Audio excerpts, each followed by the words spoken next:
What if I told you that one of the greatest empires in history owed its success not just to brilliant generals or massive legions, but to a single, deceptively simple weapon? Today, we're diving deep into the story of the Gladius, the iconic Roman short sword that carved out an empire and changed the face of warfare forever. Forget what you've seen in movies with flashy, oversized swords. The real secret to Rome's military dominance was a weapon that was short, practical, and brutally effective. The Gladius was a standard-issue sidearm for every Roman legionary for nearly 500 years. It wasn't just a piece of metal, it was a symbol of Roman discipline, engineering, and tactical genius. So, how did this humble sword become the key that unlocked an empire stretching from the misty shores of Britain to the deserts of Mesopotamia?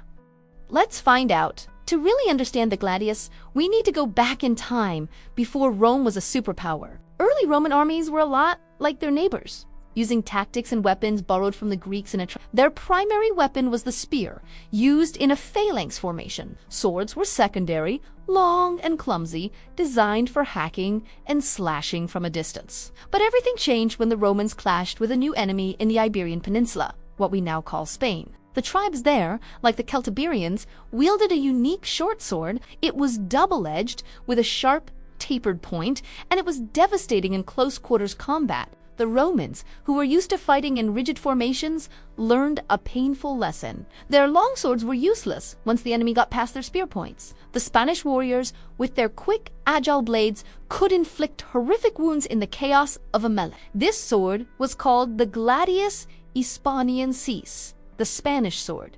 The Romans weren't just impressed, they were terrified. But being Romans, they didn't just cower, they adapted. They took this enemy weapon, studied it, and made it their own.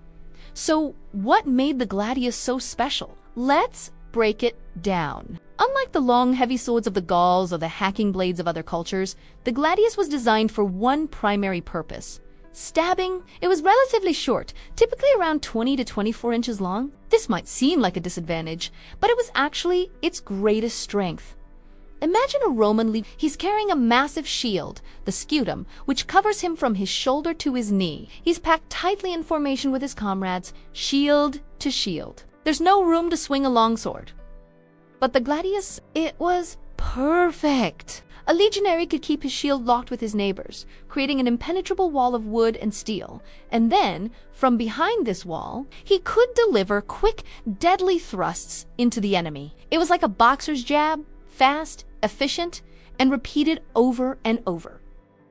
The design of the blade was ingenious. It was broad and double-edged, which meant it could still be used for cutting if necessary, but its real killing power came from its long, sharp point. A thrust from a Gladius could easily punch through leather armor, mail, and even bone. The wounds it created were deep, internal, and often fatal. Ancient writers describe the horrific aftermath of battles against the Romans, with enemies dismembered and bodies pierced through. It was a terrifyingly efficient killing machine. The hilt was also brilliantly designed for function. It had a comfortable grip, often made of wood, bone, or ivory, with a spherical pommel at the end. This pommel wasn't just for decoration. It acted as a counterweight, making the sword feel light and nimble in the hand. It also allowed the soldier to maintain a firm grip even when his hands were sweaty or bloody. Everything about the Gladius was optimized for the brutal reality of ancient combat. But a weapon is only as good as the soldier who wields it and the tactics that support it. The Romans didn't just adopt a sword. They built their entire military system around it. The legionary was a professional soldier, trained relentlessly from a young age. A huge part of this training involved mastering the Gladius. Recruits would spend hours practicing on a wooden post called a palus. They used wooden swords that were twice the weight of a real Gladius. This built up their strength and stamina. They were taught to thrust, not slash. Slashing exposed the arm and torso, leaving a soldier vulnerable. A thrust, delivered from behind the safety of the scutum, was far safer and more lethal. The training was brutal and repetitive, drilling the movements into muscle memory until they became second nature. In the heat of battle, when fear and adrenaline took over, a Roman legionary would instinctively do what he had practiced thousands of times. Shield up, step forward, thrust. This combination of the gladius, the scutum shield, and disciplined formation fighting was the Roman recipe for success. They would first unleash a volley of heavy javelins called pila to disrupt the enemy charge and break up their formations. As the disorganized enemy crashed into the Roman line, they were met by the wall of shields. And then the real work began. The legionaries would step forward, a relentless, disciplined machine, and the short, sharp gladius would do its deadly work in the tight spaces between the shields. It was a meat grinder.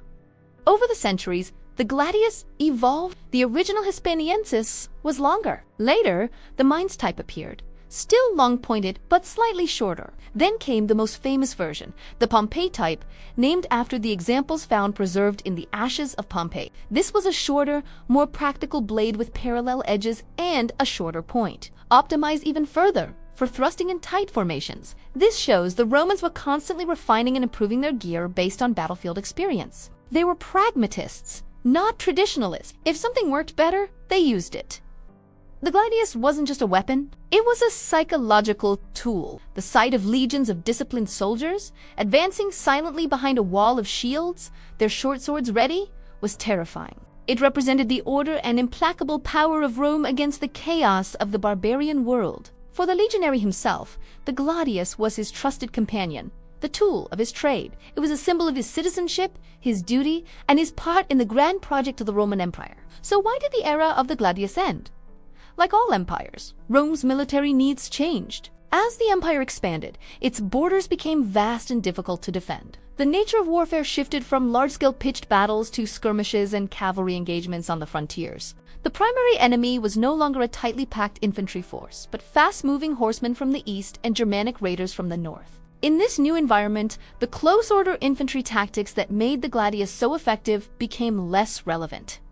Soldiers needed more reach. Gradually, the gladius was replaced by the spatha, a longer slashing sword that was better suited for fighting on horseback and against less organized enemies. The spatha was the ancestor of the medieval knightly sword, marking the end of one era of warfare and the beginning of another. The shield wall and the short, stabbing sword gave way to the cavalry charge and the long, cutting blade. But the legacy of the gladius is undeniable. For half a millennium, it was the weapon that conquered the known world. It was a masterpiece of military engineering, simple, robust, and perfectly suited to its purpose. It represents the Roman genius for adaptation and their relentless pursuit of practical effectiveness. It wasn't the biggest or the fanciest sword, but in the hands of a trained and disciplined Roman legionary, it was the most dominant weapon on the ancient battlefield. So the next time you think of the Roman Empire, don't just picture emperors and picture the humble legionary, standing in formation, his shield locked with his brother's, his hand resting on the pommel of his gladius. That short, simple blade is the real story of how Rome became invincible. Thanks for joining us on this journey back in time. If you enjoyed learning about the weapons that shaped history,